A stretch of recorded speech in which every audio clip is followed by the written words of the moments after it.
Ներողություն, բայց դուք այլևս անապահով չեք։ Յուրաքանչյուր բարեփոխում սովորաբար ներկայացվում է որպես խնդիրների լուծման ճանապարհ, բայց կարևոր է դրա համար հասկանալ ոչ միայն նախապես հայտարարված նպատակը, այլ թե այն ինչ իրական ազդեցություն է ունենում մարդկանց կյանքի վրա։ Այսպիսի օրինակ է անապահովության գնահատման նոր համակարգը։ Բազմաթիվ ահազանգեր կան, մարդիկ պնդում են, որ իրենց կյանքում որևէ փոփոխություն տեղի չի ունեցել, ֆինանսական եւ սոցիալական դրությունը մնացել է նույնը, բայց պետությունն իրենց դադարել է ճանաչել որպես անապահով։ Հենց այսպես։ Ահազանգը ահազանգի հետևից վերջին օրերին Սուրանկյան խմբագրությունում ամենահաճախը հենց այս բողոքն ենք ստացել։ Աղքատության շեմը չհաղթահարած ընտանիքները դժգոհում են, թե պատահաբար են իմացել, որ այլևս նպաստառու չեն։ Կառավարությունը կարգ կանոնը խմբագրել է, ավելի ճիշտ վերափոխել անապահովության գնահատման համակարգը։ Իմ կյանքում որևէ փոփոխություն տեղի չի ունեցել, բայց ոնց ինձ ասում են, որ դու էլ անապահով չես ու զրկել եմ նպաստից։ Թե ոնց են այդ արել, չգիտեմ, ոնց են հաշվարկել։ Ես այդ փողով քիչ շատից գոնե հացիս հարցը կարող եմ էլի լուծեի, բայց հիմա թե ոնց պետք է անեմ, շարունակեմ կյանքս, չգիտեմ։ Տան միակ եկամուտը հաշմանդամության եւ ընտանիքի ավագ անդամների կենսաթոշակներն են մնում։ Սրանք էլ պատմում է զրուցակիցս, հազիվ անհրաժեշտ դեղորայքը ձեռք բերելուն է բավարարում։ Առողջական խնդիրներ ունեմ, բժշկի արդեն քանի ամիս է չեմ կարողանում գնալ, ու թե ոնց պետք է շարունակեմ, չգիտեմ։ Այն ժամանակ գոնե քիչ շատից հացի հարց կարող էի լուծել, հիմա չգիտեմ, մտքից ոչ մի բան չի գալիս, ոնց պետք է շարունակեմ։ Պատասխանատու գերատեսչությունում աշխատանքի եւ սոցիալական հարցերի նախարարությունում պարզաբանում են, գնահատման համակարգը փոխել են, որպեսզի անապահով մարդկանց եւ ընտանիքների իրական կարիքները վերհանեն եւ նրանց աղքատության ճիրաններից դուրս բերեն, ուղղորդելով դեպի աշխատաշուկա, որպեսզի հույսը նպաստի վրա դնելու փոխարեն սեփական ապրուստի հարցը լուծվի սեփական քրտինքով։ Գործընթացը իրականացվում է ամբողջությամբ ինքնաշխատ եղանակով եւ քաղաքացիները դիմումը ներկայացնում on-line հարթակում եւ համակարգերը, համապատասխան տեղեկատվական համակարգերը, որտեղ իրականացվում է անձի սոցիալական կարիքների գնահատումը, իրենցից ներկայացնում են ինքնաշխատ տեղեկատվական համակարգերի համադրում, որի արդյունքում գնահատվում է անձի սոցիալական կարիքը։ Անապահովության գնահատման փուլում մարդկային գործոնը բացառված է, համակարգը 30-ից ավելի բազայից է տվյալներ ստանում, օրինակ պետեկամուտների եւ կադաստրի կոմիտեներից եւ համապատասխան բալերով որոշում կառավարությունը օգնության ձեռքը պարզած պահի դեպի քաղաքացին, թե այն հետ քաշի։ Պետությունը գործընթացը թվայնացրել է, որպեսզի, ինչպես ասվում է, թանկարժեք մեքենաներով, հագու կապով նպաստառուներ չլինեն մեր երկրում, այսինքն աջակցություն ստացողների ցանկում մնան միայն նրանք, ովքեր իսկապես ունեն դրա կարիքը։ Ինչ վերաբերվում է զանգվածային կրճատումներին, ապա որպես այդպեսին դրանք առկա չեն,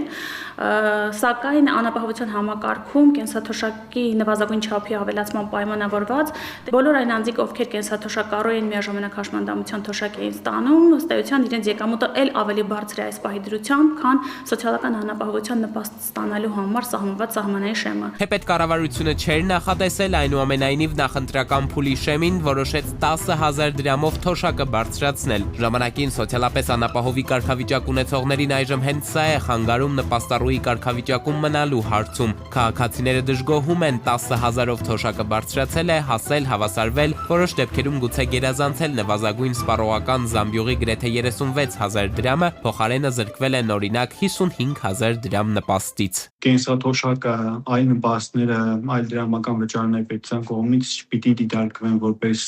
եկամուտ, որտեղ դրանք տրվում են այլ հիմքով, մասնավորապես օրինակ հաշմանդամության նպաստը կենսաթոշակը տրամադրում է հենց հաշմանդամություն ունենալու փաստի հիման վրա եւ հաշվի առնելով, որ հաշմանդամությունը ինքնին առաջացնում է մարդու համար լրացուցիչ ծախսեր։ Աբսուրդը հասել է այնտեղ, որ մի հողահանդակ ունեցող մարդը որ ոչ օգտագործում է, ոչ է այդ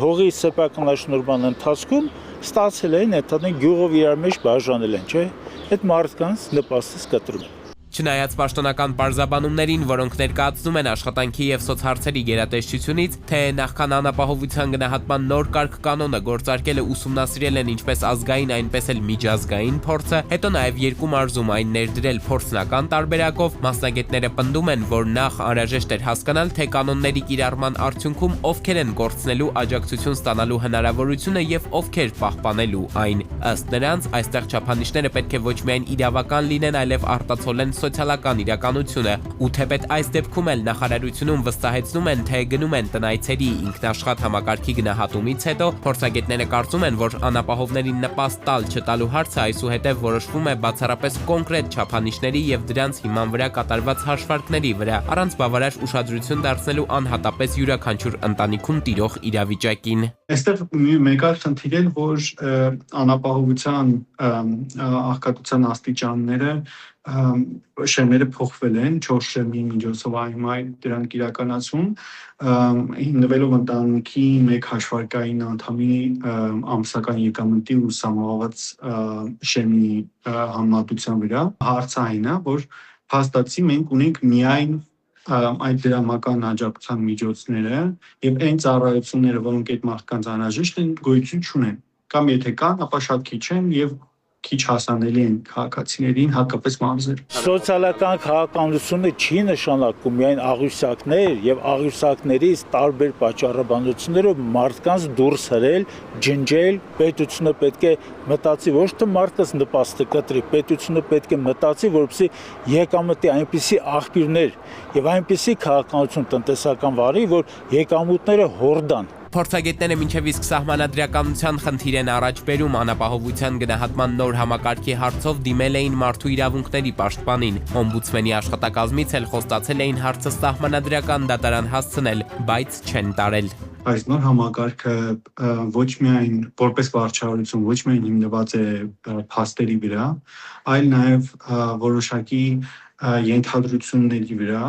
մասնավորապես այս համակարգով կարող են քաղաքացիներին վերագրվել որոշակի եկամուտներ, նույնիսկ եթե դրանք չկան։ Աշխատանքի եւ սոցիալական հարցերի նախարարությունում հակառակն են պնդում, համակարգն իրենց օգնելու է մարդկանց կարիքների առավել օբյեկտիվ պատկերն ունենալ ձեռքի տակ։ Նոր համակարգը ելնելով այն հանգամանքից, որ հնարավորություն է տալիս օբյեկտիվ պատկեր ներկայացնել անտիսոցիալական կարգավիճակի վերաբերյալ, միևնույն ժամանակ բացառում է մարդկային գործոնը եւ սուբյեկտիվիզմը։ Թվային հաշվարկներն արդեն իրենց որոշումն ընդունել են, թե այդ որոշումները որքանով են արտացոլում մարդկանց իրական կյանքը, դեռևս շարունակում է օդից կախված մնալ, եւ սա նոր համակարգի գործարկման միայն մեկնարկն է, առաջին ամիսը։ Էդուարդ Պողոսյան, Անդրանիկ Ներկարարյան, Սուրան Գյուն։